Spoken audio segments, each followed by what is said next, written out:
This is one of LA's most iconic landmarks, Dodger Stadium. Built in a challenging area, it overcame some serious obstacles to become one of the most iconic baseball stadiums in the world. Fast forward to today, and Dodger Stadium is still facing a major challenge: traffic. Despite its location near major freeways, getting to the stadium has always been a hassle, especially on game days. That's where the new proposal comes in.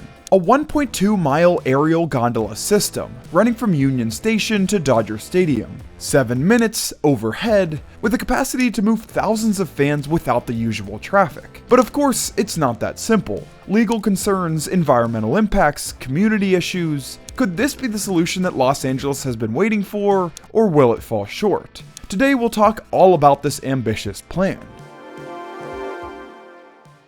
In 1957, the Brooklyn Dodgers moved to Los Angeles. This was a bold decision led by then-owner Walter O'Malley. He saw massive potential in the growing LA market and needed a modern home for his team. The city offered him land in Chavez Ravine, a choice that sparked controversy. The site was originally set aside for public housing, but after those plans were scrapped, a 1958 referendum cleared the way for a stadium, though not without the painful displacement of a long-standing Mexican-American community. Construction broke ground in September 1959, and less than 3 years later, in 1962, Dodger Stadium opened its gates. Built entirely with private funds for $23 million, it became the first MLB venue since Yankee Stadium to do so. The design had innovative features, including a terraced parking system that let fans park at the same level as their seats, and earthquake-resistant engineering to suit Southern California's fault lines. Originally planned to seat 85,000, city permits capped capacity at 56,000. Dodger Stadium has since become a stage for some of the biggest moments in sports and entertainment. It's hosted 10 World Series and 2 MLB All-Star games, as well as Olympic baseball in 1984. To keep pace with the times, the stadium has seen multiple upgrades, from new seating in 1975 and 2005, to LED video boards in the 2000s, and a major $100 million renovation in 2012 after Guggenheim Baseball Management took over. That overhaul touched everything from clubhouses and concessions to restrooms and sound systems. In 2020, a new center field plaza added modern flair. Still, with all this, age comes with challenges. The biggest, as I mentioned earlier, is traffic. Despite its location near major freeways, Chavez Ravine's limited access points create notorious bottlenecks on game days. The Dodger Stadium Express Bus helps, running from Union Station and the Harbor Gateway Transit Center with dedicated lanes, but it's often overwhelmed by sheer demand. And as LA prepares to host the 2028 Olympic Games, there's a lot of talk on addressing this.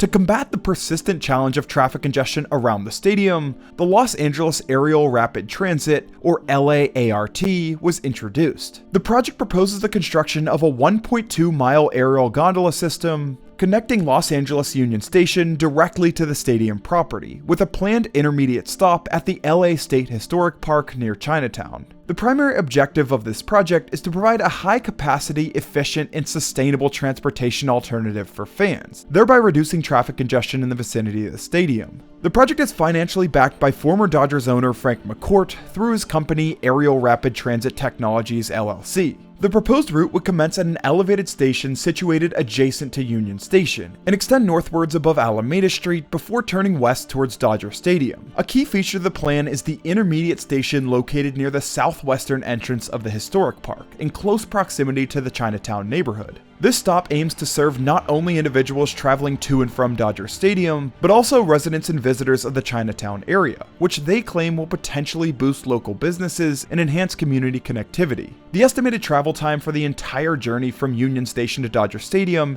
is approximately 7 minutes, offering a significantly faster alternative to navigating traffic on game days. The gondola system is engineered to achieve a maximum capacity of around 5,000 passengers per hour in each direction, with individual cabins departing as frequently as every 23 seconds. Projections suggest that this capacity could potentially remove up to 3,000 vehicles from the roads surrounding the stadium before and after games and other events. The gondola is planned to operate on a daily basis for approximately 14 hours, catering to transportation needs beyond just game days. To encourage ridership, the idea is proposed to offer free rides to people with Dodgers tickets, while non-game day passengers would likely be subject to a standard metro fare. The stations will employ a streamlined barrel vault design that gives the system a unique visual identity. These structures use HSS, or hollow structural section steel framing, and lightweight metal paneling, allowing for efficient fabrication and assembly. The gondola towers are engineered to minimize disruption at ground level by keeping their bases clear of pedestrian and vehicle pathways. Structurally, each tower curves upward in a sweeping form to meet the cable line, balancing functional load-bearing requirements with a sculptural design that loosely resembles the natural sway of a palm tree.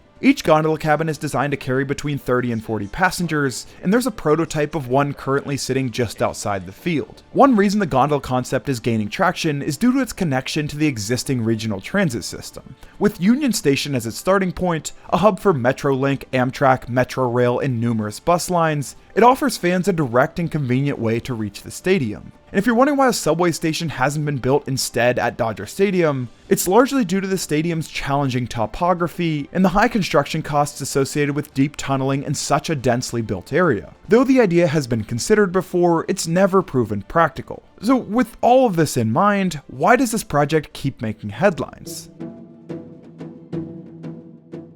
The initiative has ignited significant community concerns that have come to dominate the debate over its implementation. For many, the idea of overhead support towers casting long shadows over residential areas or commercial districts raises issues of privacy and overall livability. Residents worry that once constructed, the gondola system will not only attract additional traffic during construction, but may also lead to long-term disruptions in daily life. In particular, communities such as Chinatown, which already believe they face challenges related to rapid gentrification and displacement, see the project as a possible catalyst for further socio-economic upheaval. The fear is that improved transit connectivity and an enhanced image of the area could spur developers to invest in upscale retail and luxury housing, thereby pushing out longtime residents and small businesses through increased property values. In January of 2023, a legal challenge against the Dodger Stadium gondola was dismissed, marking a significant victory for the project. The opposition, which included an organization located near a proposed 190-foot tower, argued that the gondola was a private tourist attraction rather than a legitimate public transit link. However, the court cited evidence that the system would reduce private vehicle trips to and from the stadium by up to 25% on game days, supporting its role in alleviating traffic congestion. Opponents contend that the environmental impact report fails to fully address these issues. They argue that the report minimizes potential long-term environmental and social impacts, such as increased noise, diminished air quality during construction phases, and the cumulative effect of urban disruption. The project's private funding model, backed largely by former Dodgers owner Frank McCourt, raises concerns about future public costs. Though estimated at $500 million and completely privately financed, critics worry taxpayers could be on the hook if costs overrun or operations fall short. The system will be managed by an entity known as Zero Emission Transit, which is responsible for overseeing construction, operations, and long-term maintenance. On top of all this, some believe that the intermediate station at LA State Historic Park will disrupt green space, diminish the park's historical and recreational value, and lead to visual blight in a vulnerable area. To address some of these concerns, a community benefits agreement has been proposed. This agreement includes specific provisions aimed at protecting neighborhood integrity, commitments for affordable housing, financial support for local businesses, and measures to safeguard public spaces like the historic park. While the project has cleared major legal hurdles, it still has a way to go. Perhaps a positive for the project is that polling, while done by supporters of the project,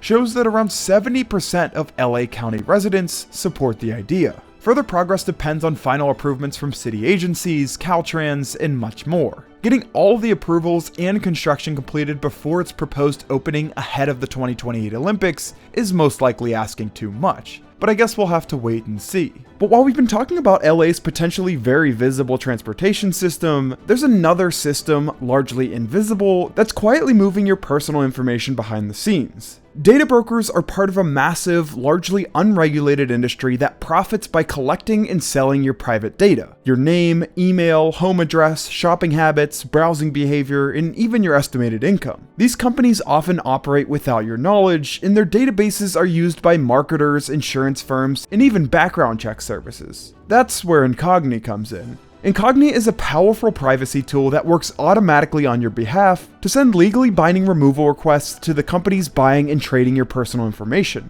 Once you sign up, it starts working in the background, tracking which data brokers are active and keeping the pressure on until your details are deleted. Removing your information manually from these databases would take weeks, if not months, of paperwork and emails. Incogni handles it all for you, and it keeps going even after the first wave of removals because new data brokers keep appearing all the time. If you value your privacy and want to reduce your risk of identity theft, spam, and unwanted tracking, Incogni is a smart and proactive defense. Click the link in the description or the pinned comment and use the code BUILDCORE to get 60% off an annual plan. That's Incogni, automated data protection that actually works.